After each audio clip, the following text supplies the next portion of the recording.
find us where the shots are linked. تفتكر نادي الزمالك هياخد الدوري؟ انا اسمي محمود طارق، بقدم لكم محتوى على قناه الماجيكو، وان شاء الله الحلقه تعجبكم باذن الله. ما تنساش تعمل لايك وتشترك في القناه عشان يوصلك كل جديد.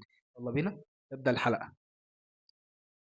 سمعت عن فريق عنده 14 وقف كيد، ومشي من عندك هم ثلاث لعيبه زي ناصر ماهر ونبيل عماد دونجا وصلاح الدين مصدق، ويتغير كمان عندك هم ثلاث مدربين في موسم واحد، وعنده كمان ازمات ماليه، وكمان مش عارف تدي حتى مساعدك حتى للعيبه بتاعتك. وتخيل كل ده، كل الظروف دي كلها لسه واقف على رجليك دلوقتي، متميز على المستوى الافريقي، متميز على المستوى المحلي. على المستوى المحلي نادي الزمالك يا جدعان متصدر المركز الاول. انتوا متخيلين الزمالك متصدر المركز الاول، اللي هو اقل سكواد، يعني اقل سكواد، اقل من الاهلي، اقل من بيراميدز، اقل من نادي المصري، اقل حتى كمان من السمكه كليوباترا.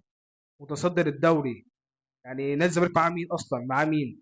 معاه اخوان بزيره، عبد الله السعيد، ناصر ماهر، ناصر منسي، شيكو بنزا. والله العظيم مصدر المركز الاول للعيبه دي، وعمل نتائج كويسة في الدوري، وعمل أداء كويس جدا في الدوري. وكمان كل النتائج دي معاه مدرب محلي، مدرب معتمد جمال. شوف معتمد جمال بقى بياخد كام مع نادي الزمالك، يعني مدرب مصري شوف كام بياخد كام مع نادي الزمالك. هتلاقي اصلا ما بياخدش فلوس اصلا. نادي الزمالك معيش فلوس يدي حتى للعيبه. نادي الزمالك يا جدعان عنده 15000 جنيه في خزينه الزمالك.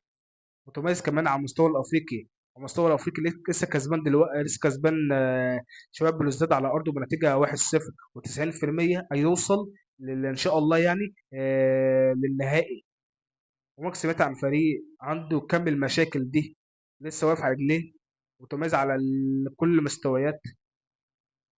ممكن كمان الاحتمال ياخد، ممكن الاحتمال الموسم ده ياخد الدوري، ممكن كمان احتمال كبير انه يفوز حتى بالكونفدراليه. يعني هو المرشح الاول دلوقتي انه يفوز ببطوله الكونفدراليه، وكمان مرشح الاول كمان انه يفوز ببطوله الدوري. تخيل الفريق زي ده لسه واقف على رجليه. عارفين ليه لسه واقف على رجليه؟ عشان معاهم جماهير كبيره تهز جبال. معاك جماهير يعني قادره اللي تفوق اي لاعب على رجليه. هو ده هو ده يا جدعان جماهير نادي الزمالك، هو ده يا جدعان قيمه نادي الزمالك. هو ده نادي الزمالك. تحية كبيرة أوي يا جدعان لنادي الزمالك وجماهير نادي الزمالك، والله العظيم. دي نهاية حلقتنا، فتنساش تعمل لايك وتشترك في القناة عشان كل جديد يوصل لك. السلام عليكم ورحمة الله وبركاته.